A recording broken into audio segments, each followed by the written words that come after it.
A moment of silence today outside the Notre Dame Basilica in Nice.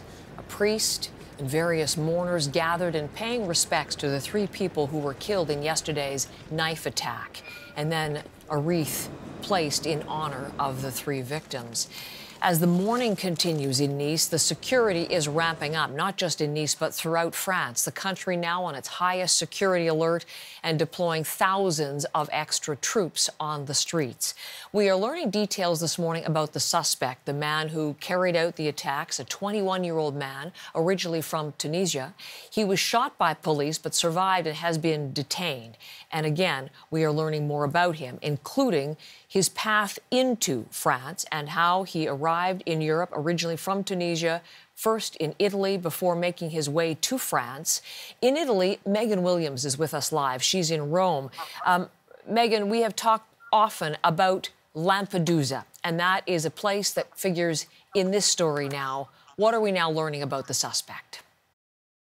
That's right, Heather. The 21-year-old suspect, Brahim Aoussaoui, authorities are saying he landed in Lampedusa with other migrants. There were hundreds of Tunisian men who have come in the last several months, crossing from Tunisia to the island, which is, of course, closer to North Africa than it is actually to Italy, although it's part of Sicily. So he arrived there September 20th. He was taken to mainland Sicily, and he was put on a quarantine boat there for a couple of weeks because of COVID. And after which, on October 8th, he was let out. And some of these men were put in prison because they were notified, the Tunisian authorities notified that they had criminal past. The suspect wasn't one of those. He was given an expulsion order and apparently got on a ferry in Bari and made his way to France. Now, some of the other migrants who were with him at the time have told authorities he was on the phone constantly and that his goal was to make it to France. And, you know, he was only in France for a very brief period of time. And so the authorities are working with the assumption right now that he was radicalized before he came over. But we don't know.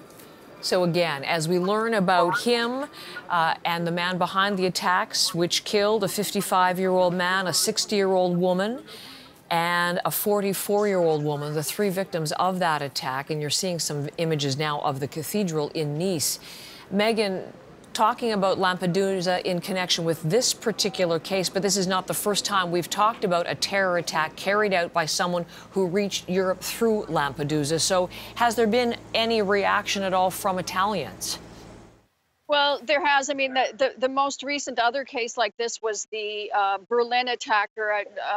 Many of you will remember that in 2017, there was that truck that attacked the Christmas the Christmas fair that was in Berlin and killed 12 people. That was also a man who had come 6 years earlier up through Lampedusa. So they're the far-right politicians here who want to bring an end to migration through Lampedusa completely. They're calling for the resignation of the interior minister and even the prime minister if it's confirmed that indeed the Nice suspect made his way through Lampedusa, which people think he did at this point. Megan, thank you for picking up that part of the story for us. Megan Williams is in Rome today.